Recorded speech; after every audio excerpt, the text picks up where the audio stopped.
히브리서 말씀을 통하여서 하나님이 주시는 은혜를 누릴 수 있기를 주의 이름으로 축복합니다. 조금 날씨가 계속 변덕이 심합니다. 낮에는 굉장히 여름 날씨 같고 또 새벽에는 또 춥기도 하고 이런데요.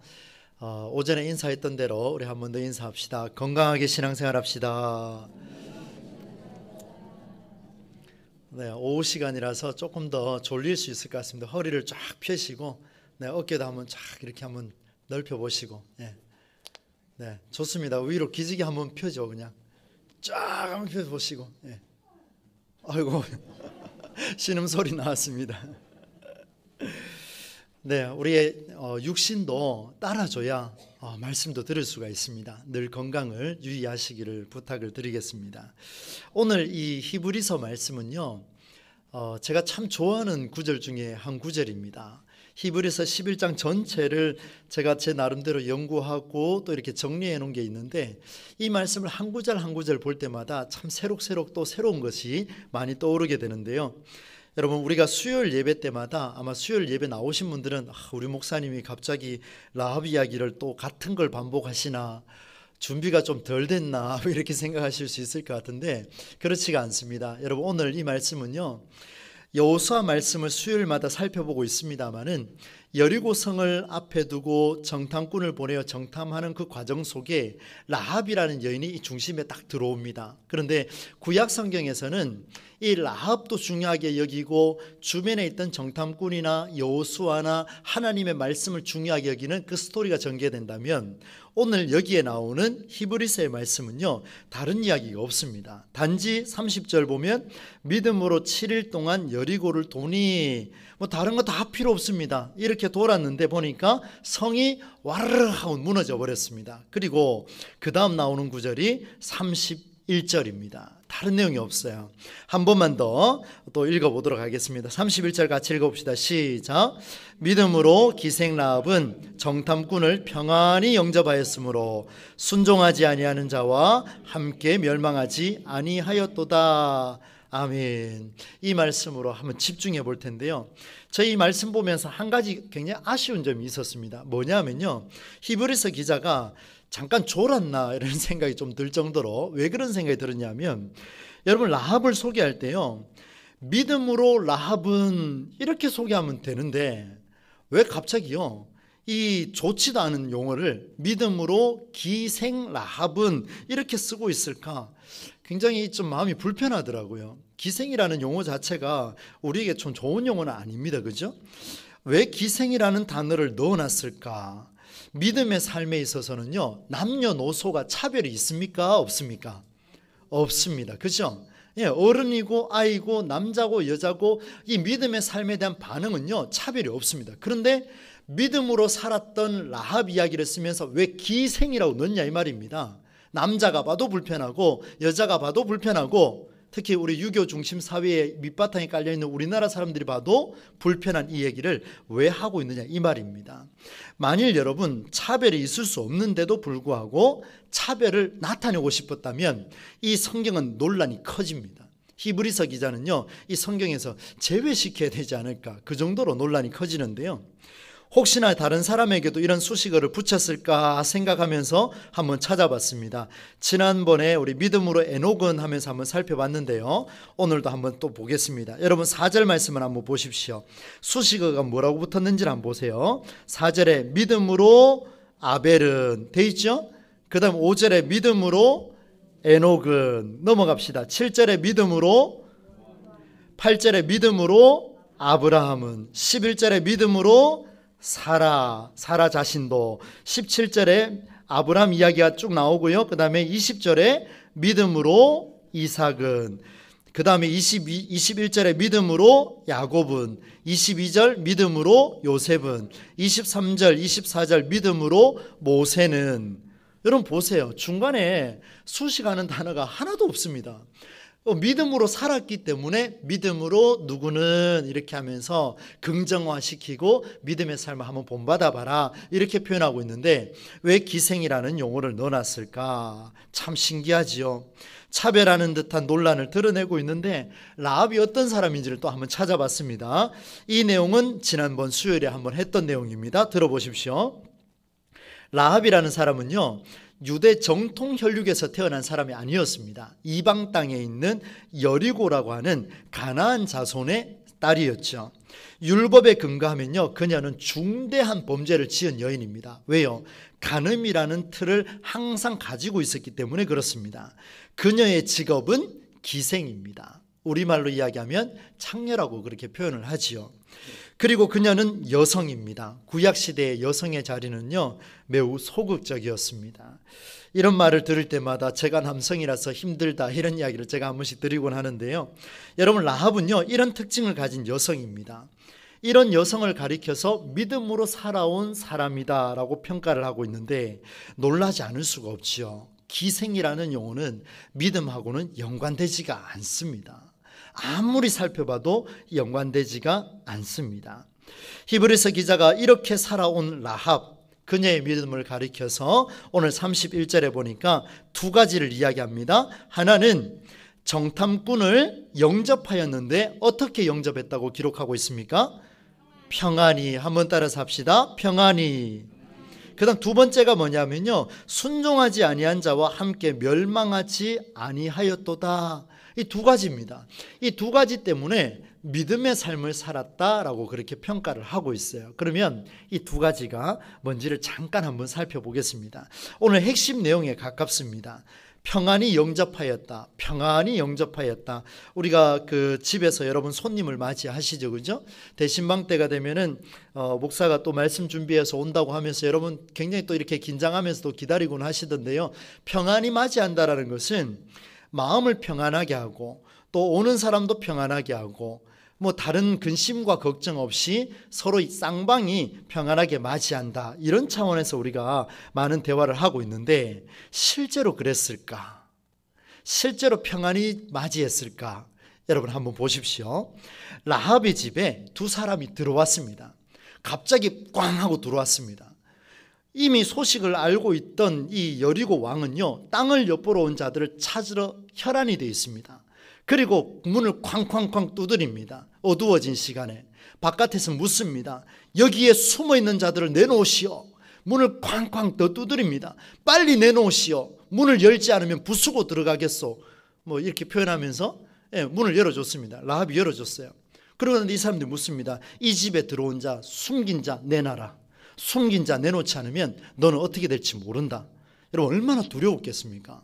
아닌 밤중에 갑자기 쳐들어온 것도 마음이 불편한데, 그 뒤를 따라서 또 여리고 성성의 사람들이 창과 칼을 들고 쫓아왔습니다. 이 일을 어찌하면 좋겠습니까? 이걸 보고 평안히 맞이했다고요? 여러분 쉽지가 않습니다. 평안할 수가 없습니다. 얼마나 두려웠겠습니까? 두 정탐꾼을 숨겼다는 이유로 여리고 왕의 처벌을 받을 수도 있고, 아니면 반대로 두 정탐꾼을 발각시켰다고 해서 이스라엘 백성에게도 죽을 수 있는 상황이었습니다. 한번 따라서 해봅시다. 졸릴 수 있으니까. 이러지도 저러지도. 여러분 이러지도 못하고 저러지도 못하고 라합은 고민에 빠졌습니다. 그런데 라합이 정말 판단이 빨랐습니다. 어떻게 했냐면 두 명을 숨겨둔 채로 바깥에 있는 군사를 맞이했습니다. 그리고 그 군사들에게 이렇게 이야기하죠. 그들이 이미 출발했습니다. 어디로 갔는지 모릅니다. 오기는 왔는데, 여러분 보세요. 오기는 왔으니까 난 잘못한 거 없습니다. 있는 대로 얘기해 줬으니까 불편한 게 없습니다. 보내줬습니다. 그런데 어디로 갔는지는 모릅니다. 알아서 찾으러 가십시오.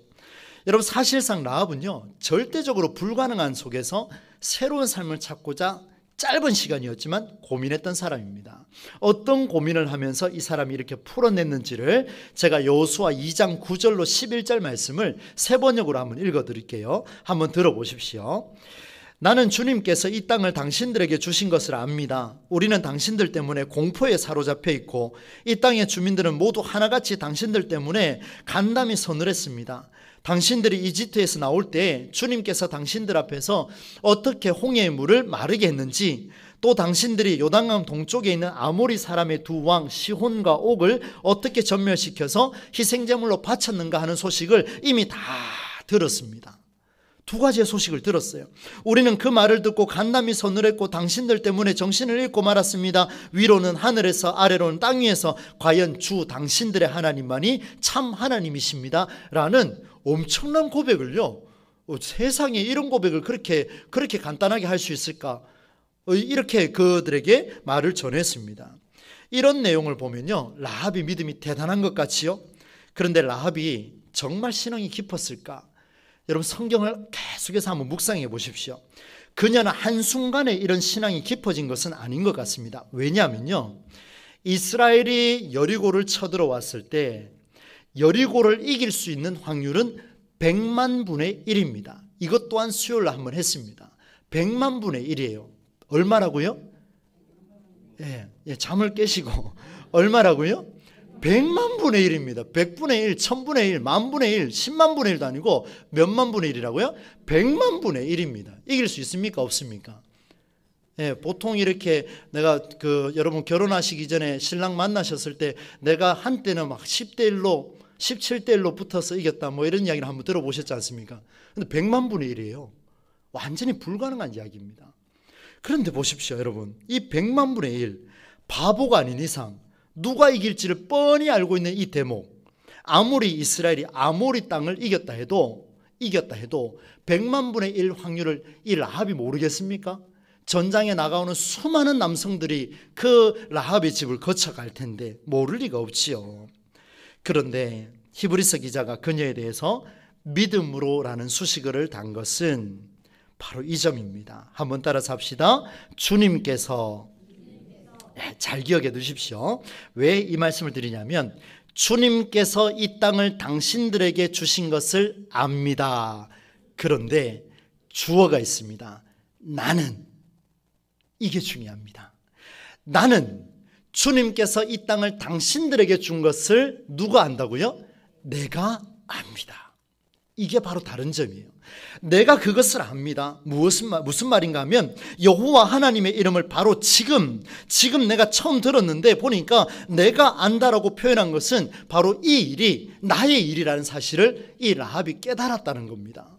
여러분, 우리가 신앙생활을 하면서 하나님께서 행하시는 수많은 일들이 있습니다. 오늘 오전에 살펴봤던 것처럼 요셉 이야기에 수많은 우연적인 일들이 일어났을 때 그것이 나의 일이라고 생각할 수 있는 사람이 그리 많지가 않습니다. 그런데 라합 보십시오. 이 여인에게는 지금 상상할 수 없는 우연이 딱 일어났습니다. 그런데 그 일을 나의 일로 받았다는 거예요. 나는 압니다. 무엇을요? 주님께서 이 땅을 당신들에게 준 것을 내가 압니다.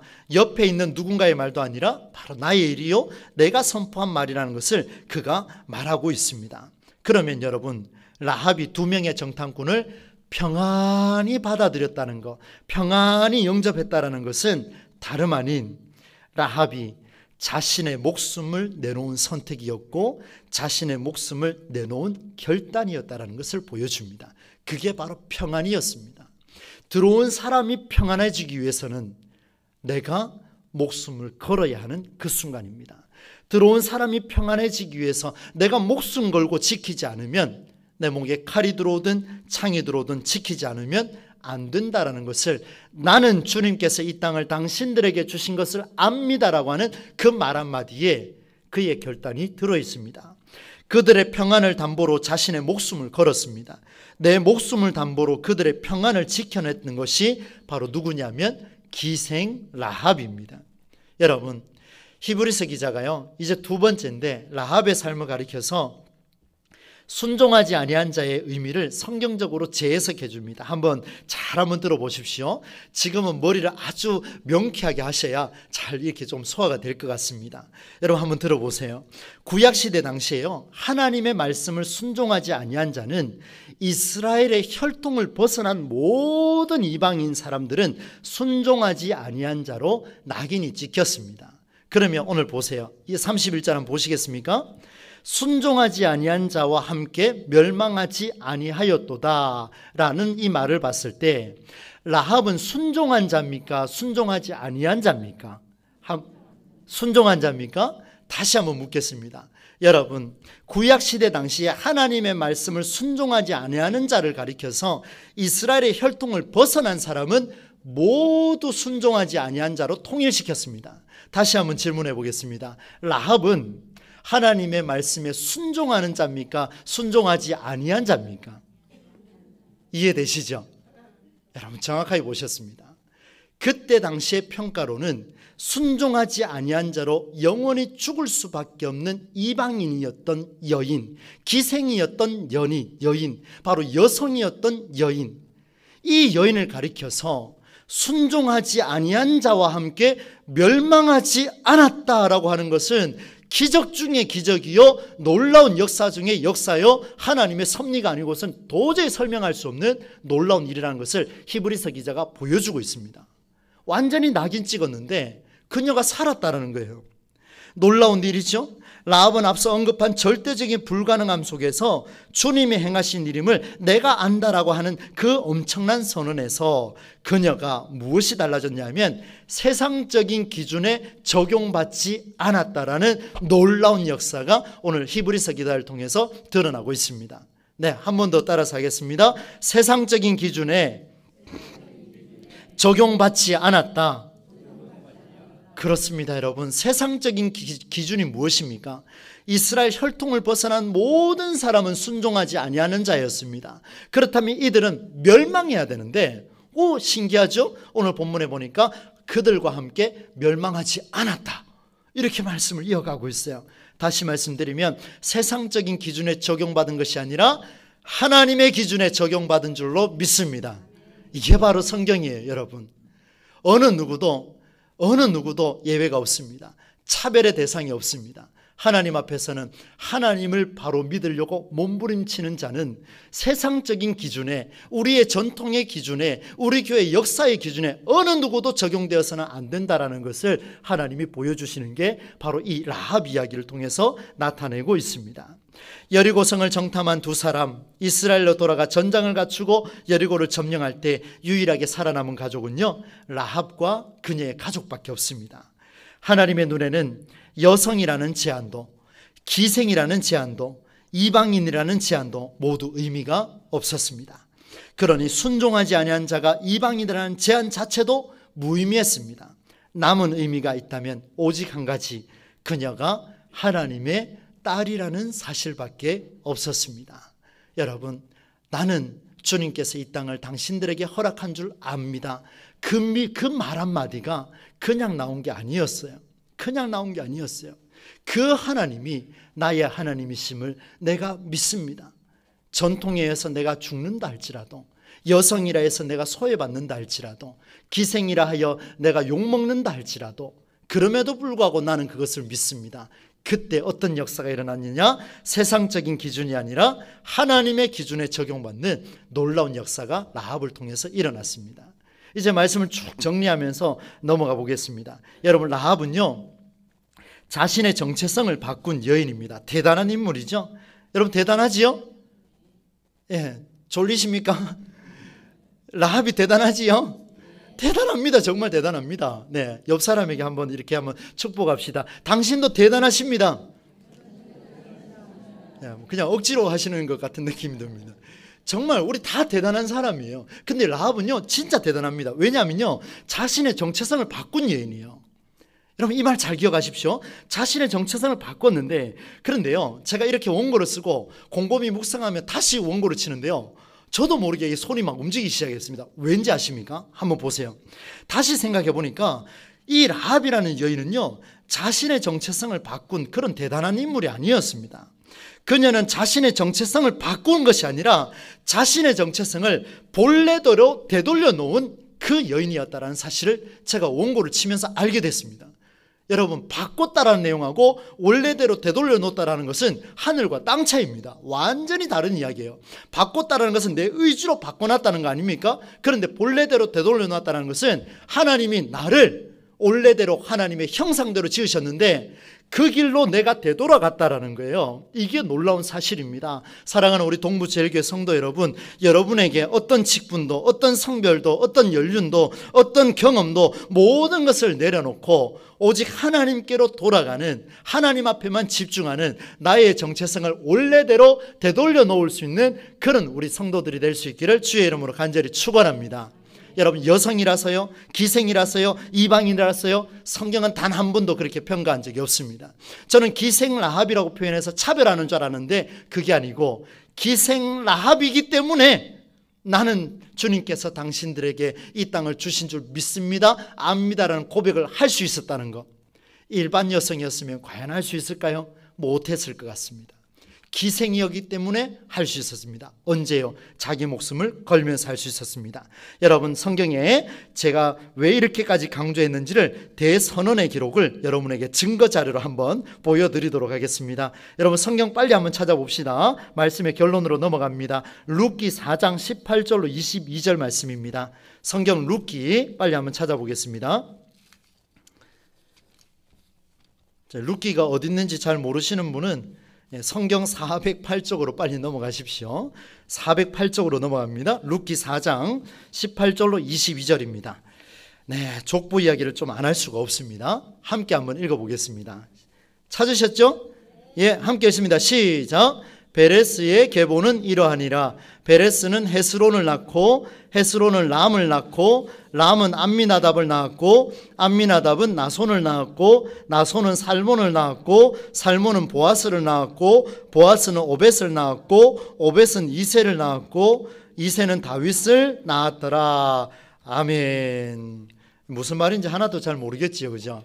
예, 여러분 족보를 보시면은 참 족보는 참 힘듭니다, 여러분. 이게 무슨 말인가 하면요, 여러분 잘 보시면요, 지금 여기 보면 살몬은 보아스를 낳았고 21절에 되어 있습니다. 살몬의 아내가 누구냐면 누굴까요? 라합입니다. 지금 기록 안 되어 있잖아요, 그죠? 그래서 또 하나의 증거 자료를 보여드립니다. 마태복음으로 넘어가 보겠습니다. 마태복음 1장 2절로 6절까지입니다. 빨리 한번 찾아볼까요? 신약 성경 제일 앞쪽에 있습니다. 예, 여러분 성경 붉은 책입니다. 붉은 책. 마태복음 1장 2절로 6절까지 말씀을 또 한번 같이 한번 읽어보겠습니다. 뜻을 생각하며 한번 읽어봅시다. 시작. 아브라함이 이삭을 낳고 이삭은 야곱을 낳고 야곱은 유다와 그의 형제들을 낳고 유다는 다말에게서 베레스와 세라를 낳고 베레스는 헤스론을 낳고 헤스론은 람을 낳고 람은 암미나답을 낳고 아미나답은 나손을 낳고 나손은 살몬을 낳고 살몬은 라합에게서 보아스를 낳고 보아스는 룻에게서 오벳을 낳고 오벳은 이새를 낳고 이새는 다윗 왕을 낳으니라. 아멘. 나오죠? 살몬은 누구에게서 보아스를 낳았다고요? 라합에게서. 그리고 보아스의 아내가 누가 됩니까? 룻이 됩니다. 놀라운 일이죠. 여러분 한번 보세요. 기생, 이방인, 여성, 그 이름이 성경에 기록됐습니다. 여러분, 저는 여기에 우리 계신 우리 동부제일교회 성도님 여러분, 여러분의 삶의 현장에 하나님 중심으로 살아냄으로 말미암아 우리 후손들이요, 성경을 읽을 때마다 우리 장로님, 우리 권사님, 그 어르신, 그 집사님, 그 선배님, 정말 이렇게 우리를 위해서 이런 삶을 살아냈구나라는 그런 기록이 성경이 아니더라도 어떤 기록을 통해서라도 나타날 수 있기를 간절히 소망합니다. 여러분을 통해서 나타난다면 우리 교회는 앞으로도 희망이 계속해서 유지될 겁니다. 살몬은 라합에게서 보아스를 낳고 이 다윗 왕을 낳았는데요, 이 다윗 왕의 족보가 1장 전체 족보로 다 이어지는데 어디까지 이어지냐면요, 1장 여러분 한번 보겠습니다. 1장 어디까지 가냐면요, 16절 보겠습니다. 16절 마태복음 1장 16절 있습니다. 시작. 야곱은 마리아의 남편 요셉을 낳았으니 마리아에게서 그리스도라 하는 칭하는 예수가 나시니라. 다윗 왕의 족보 안에, 아브라함의 족보 안에, 누구의 족보 안에요? 라합의 족보 안에 누가 태어나셨다고요? 예수 그리스도께서 태어나셨습니다. 우리 교회에 약한 자가 있습니까? 여성이라서 소외받는 자 있습니까? 여러분, 무시하시면 안 됩니다. 그를 통해서 인류를 바꿀 누군가가 태어날지도 모를 일입니다. 하나님은 가장 약한 자를 들어주셔서, 전통에 휘말려서 소외된 자를 들어주셔서, 젊은 사람들에게 소외된 우리 어른들을 통하여서 하나님께서 역사를 바꾸어 나가는 놀라운 일을 만들어 주시겠다, 그 말씀을 주셨습니다. 말씀을 맺겠습니다. 여러분, 우리 교회가 그리스도인의 삶이 창조된 피조물로서 하나님의 창조 작품으로서의 정체성을 원래대로 돌려놓는 동부제일교회가 되기를 간절히 소망합니다. 여러분, 이런 일에 헌신할 수 있는 사람이라면요, 남성이든 여성이든 70세 이상 어르신이든 아이든 새가족이든 헌가족이든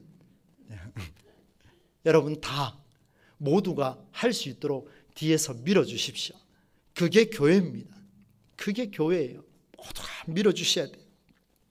제가 그렇게 하고 있지 않으면 여러분 저를 찾아오셔서 말씀하셔야 돼요. 목사님 좀 밀어주세요. 그러셔야 됩니다. 누구든지 이렇게 헌신할 수 있다면 이런 자들을 위해서 기도하고 밀어줄 수 있는 교회, 대한민국에서 유일한 교회 동부제일교회가 되기를 간절히 소망합니다. 여러분, 히브리서 기자가요, 라합의 삶을 두 가지로 요약을 했습니다. 빨리 맺음을 맞습니다.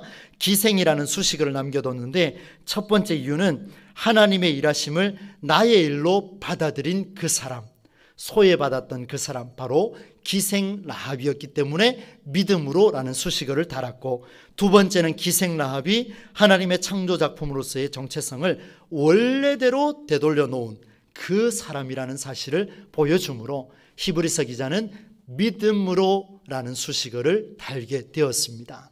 여러분, 기생이라는 용어가 지금은 우리에게는 조금 편견이 생길 수 있는 용어일지는 몰라도 히브리서 기자가 봤을 때 라합은 기생 라합이었기 때문에 믿음의 삶을 살아낼 수 있었던 정말 성경시대의 역사적인 인물이라는 사실을 보여주셨습니다. 오늘 우리 교회가 이 사명 감당할 수 있기를 주의 이름으로 간절히 축원합니다. 하나님 아버지, 라합 이야기를 통하여서 다시 한번 성경적으로 재해석을 해보았습니다. 히브리서 기자가 왜 기생 라합이라고 썼는지를 살펴봤습니다. 하나는 기생 라합이 하나님의 일을 나의 일로 받아들였고, 또 한 가지는 원래대로 정체성을 되돌아놓은 사람이었기에 그를 향해 믿음이 있다 평가하셨습니다. 오늘 우리 동부제일교회 모든 성도들 남녀노소 상관없이 모두가 이 사명을 갖고 이 시대를 품고 나갈 수 있는 우리 모두가 될 수 있도록 하나님께서 역사하여 주옵소서. 특별히 약하고 소외되고 질병으로 소외받는 모든 자들에게 이 시간도 주님 역사하여 주셔서 그들을 통해 하나님의 살아계심이 증언되어지는 놀라운 역사가 나타나게 하여 주옵소서. 예수님의 이름으로 축복하며 기도하옵나이다. 아멘. 찬송가 542장